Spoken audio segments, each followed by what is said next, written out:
you observe that through the rest of the scripture, and then the New Testament. I mean, Jesus.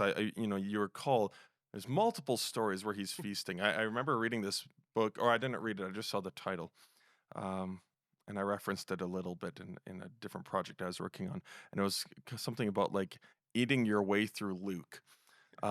For example, and just talked about every single feast that Jesus attended. So I'm curious, maybe tying back into some of the stuff you'd learned in the Torah, but yeah, what did we see about Jesus? Jesus kind of really builds off of what the prophets do with the festivals, because I mentioned in Zechariah, I think it's Zechariah. Yep. It talks about the Feast of Tabernacles. It's like all the nations coming to Jerusalem for this pilgrimage feast, and then in the work of Christ, you see him kind of taking these festivals from the Torah that were originally outlined in the Torah and reinterpreting them for us in light of himself and the work he's done.